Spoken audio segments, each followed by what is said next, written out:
Hello and welcome to Just One More Watch. 2024 is already shaping up to be a cracking year for micro brands. So far this year I have looked at belters by Baltic, by Revelo and by new brand Ubik, and I have got watches lined up for review by Dorenzo, by Second Hour and by Vario. And inside this rather innocuous looking package today I've got the latest release by Namica. Two of their models from the Okami range, meaning wolf. They describe this Okami as a retro-futuristic titanium urban sports watch. So if you woke up with a start this morning, turned to your significant other and said, "Darling, I know what my life has been missing. I need a retro-futuristic titanium urban sports watch," your prayers, my friend, have been answered. Now, if the name or the style seems familiar, perhaps you remember their debut release, the Shirahama. This one dropped at the end of 2022, and as you can see here, over 600 units sold on Kickstarter. And no wonder, fairly standard dive watch footprint, but there was nothing standard about the way those looked. Lots of Japanese influences. My particular favourite was the purple, what they called the Tokyo Neo colour version, and as you just saw, the Tokyo Neo lives on in their new watch, the Okami. I told you to set an alarm last time with the Shirahama. You need to set another alarm this time if you want the early bird deals on these.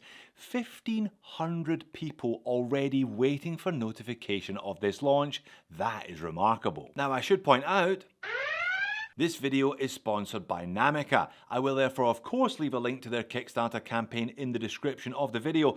It goes live on the 6th of February, so you do have a few days to get your alarm set, to get your finances in order if you are keen on one of these. And you're not short of options if you fancy picking one of these up. More details will of course be in the campaign. Prices start at $429 US.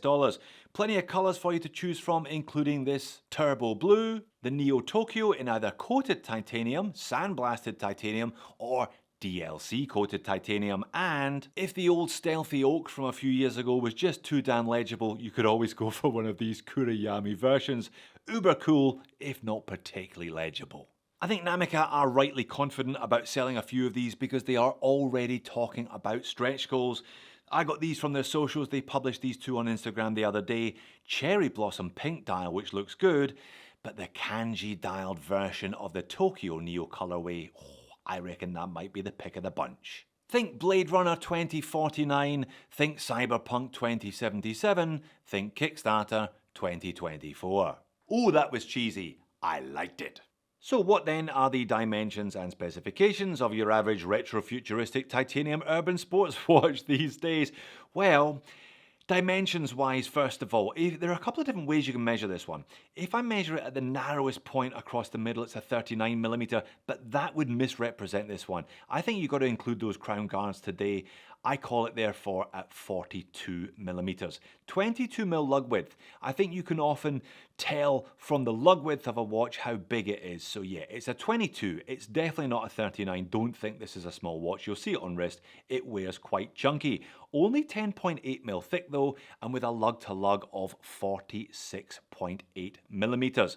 I already told you 22mm lug width, 100 meters of water resistance, push-pull crown on this prototype, but they are going to make that screw down for production units. Flat sapphire crystal with AR undercoating, and the movement is a no-date specific Miyota 9039. Which you can sort of see today. There is a display case back, there is a custom rotor on here, that kind of golden edging and the Namica logo do not come as standard on your average 9000 series, so the no-date specific version still has 24 joules, it hacks, it hand winds. The rotor only does wind in one direction though, hence the spinning.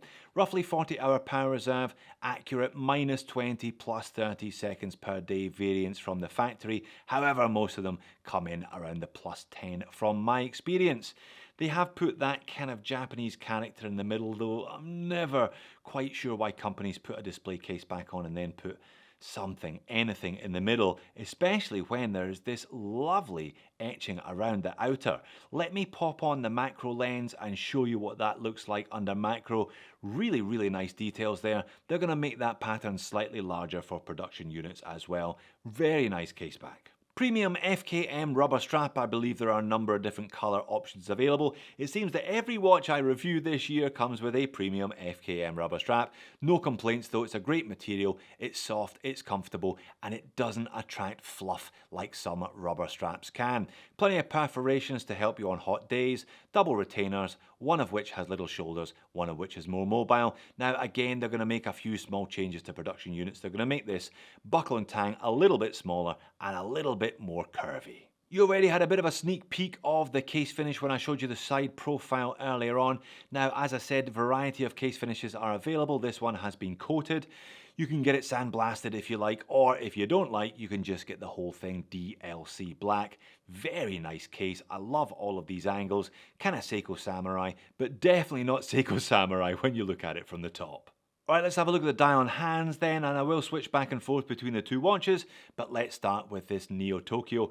I love that colour. It's such a good colour, especially when combined with the vertical metallic brush and the fume, the kind of fade. They are going to make some slight adjustments to the green colour that the minute track is printed on, the triangle there.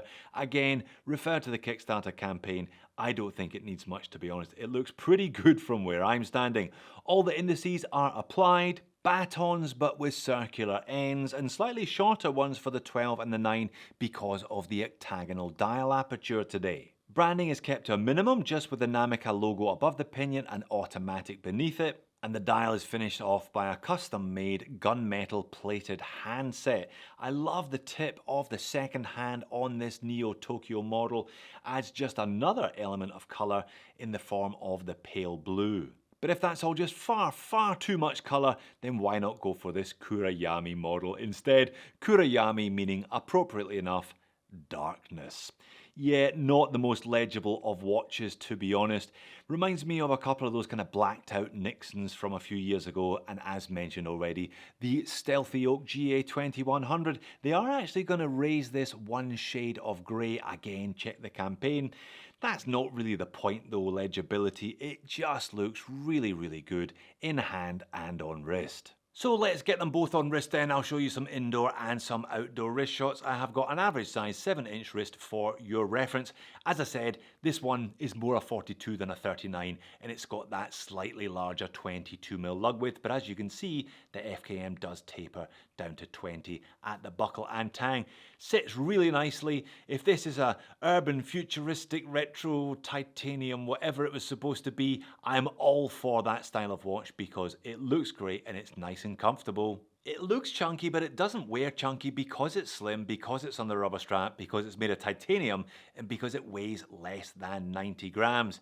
Yeah, definitely one of the least legible, if not the least legible watch that I have ever looked at though. It would look pretty cool though, DLC, so there's basically just a big lump of black on your wrist with some vaguely grey hands and that little white tip to the second hand, probably the most visible thing on there, to be honest. So a very cool looking watch, and definitely something different, definitely something that I haven't seen before. That'll be why there are 1,500 people waiting with bated breath for this one to launch, but I'm still going to find some things to complain about, aren't I? Of course I am. Starting with the lume. I barely need to tell you, but it's the Neo Tokyo on the left and the darkness on the right. Darkness during the day, darkness after dark too. Black lume never lasts, and when I turn the speed up, it's gone within seconds. So don't buy this one if you want legibility either during the day or after dark. Don't buy the Neo Tokyo either for after dark legibility. That lume isn't great at all, especially considering the batteries were fresh in my UV torch today. Now, I already showed you the Miyota spinning away in the back of this one. You can hear it spinning today as well. That often happens in thinner cases, particularly as this one is made of titanium. So if you're not a big fan of hearing the movement in your watch, do be warned, you will definitely be hearing it in this watch. And all that retro futuristic cyberpunkery is going to appeal to a certain audience, but it's definitely not going to appeal to a perhaps slightly more conservative and mature audience, this one, I don't think. But that's okay. Clearly there are enough people already interested in the Akami that this one, I think, is going to be a big success. I think Namica watches generally are going to be a big success. I said that last time. It was a great debut model, and there's nothing all that much wrong with this one either. So if you like what you see, have a good look at their website and set your alarm for Tuesday. this one is going to be big. Thanks for making it all the way to the end of the video. If you like the Namica look, why not check out my original review of the Shirahama, or if you like the Japanese look, why not check out the Seiko Ginza. I'll see you all again in a future video.